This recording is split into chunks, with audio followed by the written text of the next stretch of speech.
আসসালামু আলাইকুম বন্ধুরা, তোমরা সবাই কেমন আছো? আশা করি তোমরা সবাই খুবই ভালো আছো।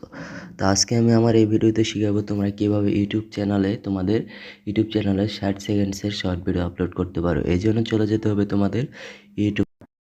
তারপরে যাওয়ার পরে প্লাস দেখো, হোম, শর্ট আর প্লাস। তো প্লাসে একটা